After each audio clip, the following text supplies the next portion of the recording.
Hello, and thank you for joining us. Friday marked the first full day of the papacy under Pope Leo XIV. The new pontiff held Mass with the College of Cardinals at the Sistine Chapel in Vatican City.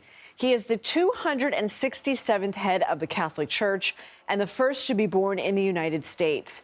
For his first Mass as Pope, he addressed the Cardinals in his native English. You have called me to carry that cross and to be blessed with that mission. And I know I can rely on each and every one of you to walk with me as we continue as a church, as a community of friends of Jesus, as believers, to announce the good news, to announce the gospel. The Pope has a busy few days ahead of him. On Sunday, he is expected to lead a prayer at midday from the balcony of St. Peter's Basilica. Monday, he will speak with journalists for the first time. Next Friday, he will meet with a group of diplomats. And on Wednesday, May 21st, Pope Leo will have his first general audience with visitors at Vatican City. Anthea Butler joins us now. She's a historian, professor, and chair of the Department of Religious Studies at the University of Pennsylvania. Anthea, lovely to see you again. Does being an American-born Pope bring its own set of complications? Do you think that the Cardinals, the College of Cardinals, voted for Leo in part because of his nationality, or do you think it wasn't a driving factor?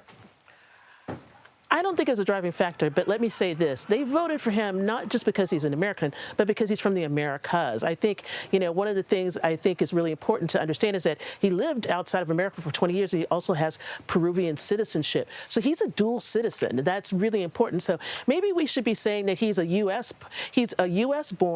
Pope, but a Pope who's also lived outside of the country, which I think is a very important factor for why they picked him in the first place. What are we learning about Pope Leo's roots and background? I think this is an interesting story. In part, what has come out today is that he has family roots in New Orleans, Louisiana, and those are Creole roots. And if you understand anything about the history of race in America, that means that he comes from a mixed race family. And that family, his grandparents were in New Orleans, but then they also moved to the Chicago area.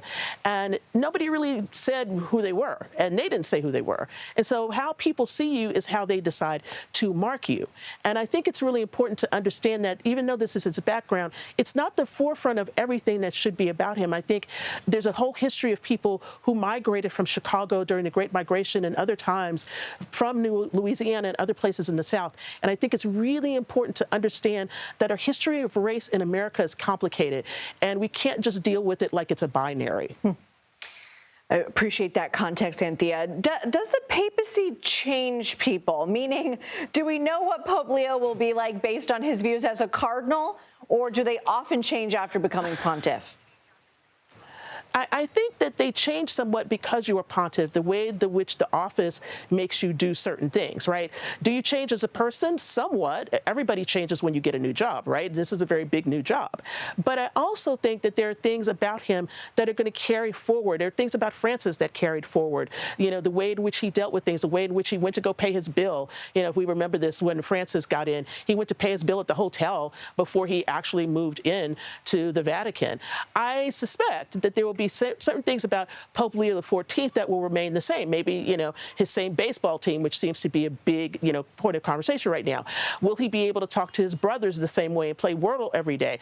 Not sure. But I think we need to think about how he will be able to take what he has learned and being with the, with the Augustinians and having this experience in Peru of what he will bring into the papacy. And I think that's going to be something very exciting to watch.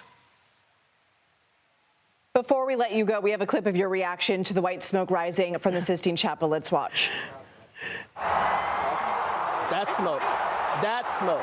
That's smoke. What is it? Look, y'all, it's white. Wait a minute. Hold up. Hold up.